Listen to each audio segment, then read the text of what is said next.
4 মাস, হাওয়া অনেক বইবে, মাথার হাওয়া। তো আমার মনে হয় ভোটারের মনের একটা তো বোঝাই যাচ্ছে যে তারা আমাদের দেশে যেটা বলে পুরনো অথবা ক্ষমতাসীনকে প্রত্যাখ্যান করার একটা প্রবণতা মানুষের থাকে। বিপদ হচ্ছে এখানে নয়, আমার কাছে বিপদ হচ্ছে যাকে প্রত্যাখ্যান করলাম তারপরে যিনি আসছেন তিনি যে চেয়ে ভালো হবেন তার কোন রকমের লক্ষণ কি আছে? প্রত্যাখ্যান করা সহজ, কিন্তু প্রস্তাব করা একটু কঠিনই বটে।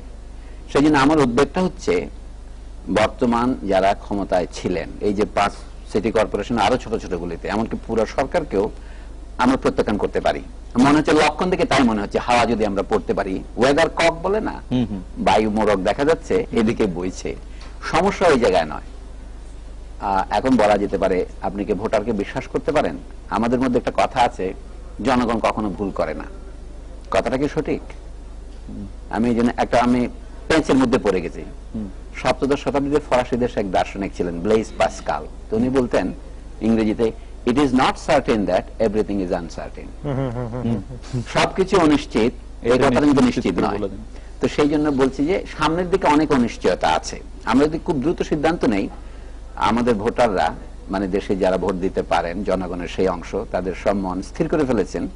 কথাটা আংশিক সত্য, কিন্তু সবটুকু সত্য নয়। ভোটারদের মধ্যে নানা রকমের বিবেচনা আছে। আমরা এটা বলতে পারি যে বর্তমান সরকারের যে নীতি, অনেকগুলির বিরুদ্ধেই মানুষ তাদের মত জ্ঞাপন করেছেন, কিন্তু সরকারের নীতির মধ্যে আরো কিছু জিনিস আছে, হয়তো দেখা যাবে যে মানুষ সেগুলো প্রত্যাখ্যান করছে না, কিন্তু তাকে তো ভোট দেওয়ার অপশন দেওয়া হয়েছে একটাই, যে আমরা এটাকে বলে ওভারঅল, সবকিছু মিলিয়ে। কারণ ভোট তো দুইটাই, হা বা না এর মতোই। আপনি হয় ক দলকে দিবেন, না হয় খ দলকে দিবেন। এখন আমি ক দলকে প্রত্যাখ্যান করলাম, কিন্তু খ দলও তো দেখি একই সেই পলিসিগুলো থেকে মোটেও আলাদা নয়। ধরেন গত 5 বছরে বর্তমান সরকার ব্যাপকভাবে জনগণের সাথে বিশ্বাসঘাতকতা করেছে। তো ঠিক এই কারণেই তো 4 বছর, 4.5 বছর বা 5 বছর আগে আগের দল বিশ্বাসঘাতকতা মনে করে এদেরকে ভোট দিয়েছিল। তাহলে আমরা যাব কোথায়? তাহলে রাজনীতিতে একটা নীতি থাকতে হবে, মৌলিক একটা প্রস্তাব থাকতে হবে। বর্তমান সরকারের প্রধান দুর্বলতা যেটা আমার মনে হয়, তাদের যে নীতি কোনটা সেটা তারাও জানেন না।